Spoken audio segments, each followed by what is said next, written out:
New York City middle school families, Maurice Frumkin, NYC Admissions Solutions, back with you for another one of our weekly installments of navigating the high school admissions process here in New York City. And given the fact that this weekend is the big citywide high school fair, the biggest high school admissions event of the year, what I wanted to start touching on over the next several weeks is getting a little bit more into the nitty-gritty of the mechanics of the process. So one of the questions I've been getting a lot lately from families is related to school program selection criteria. And by that I mean particularly for screened programs that are listed in the high school directory. They will list in the high school directory the criteria that they're looking for generally from their applicants. In other words, they're looking for certain types of course marks from previous year.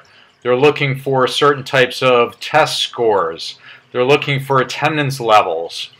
And one of the questions I very often get is, well, if a school is looking for, and if a screen program in particular is looking for students that have grades from 90 to 100 in their core courses from previous year, does that mean that if I have an 89 or an 88 or an 85 that I can't even apply to those programs? Or does that mean that I should even consider those programs?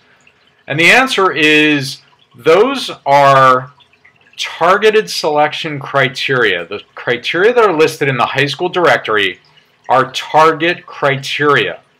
So despite the fact that you may have grades or test scores that don't necessarily fall into the published criteria in the high school directory, you can absolutely apply to those programs. However, knowing that you may not fall exactly in the window, in the criteria, for the criteria that they're looking for, you may or may not stand a better chance of being considered by those programs. What it really is going to depend on is the strength of the applicant pool. So in other words, if every one of the applicants meet those published criteria and you fall below it, there's a very good chance that school or that program may not consider you.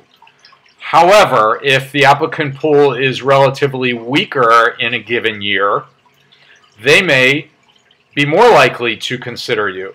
So the bottom line is, even though you may have grades or test scores that don't necessarily meet the published criteria, I highly encourage families to consider applying to those programs in those schools if you are interested in applying there on your application.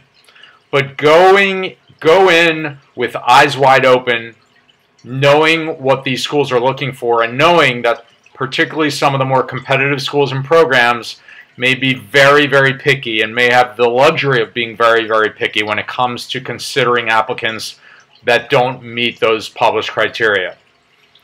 And I encourage you to apply and consider those programs, especially knowing that many families don't even use up all 12 spots on their application for all their programs.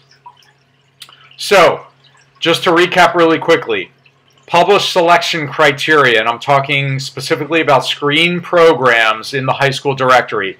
Can you apply there? Should you apply there? Absolutely you can. And absolutely you should consider it if you are interested in those programs, but go in with your eyes wide open. We'll be back next week covering another aspect of the admissions process. Have a great time at the high school fair this weekend. I hope everyone's going to be going, and I hope you saw my tips and my blog with tips on the high school fair this weekend. Have a great time, and I'll see you next week, everyone. Take care. Bye-bye.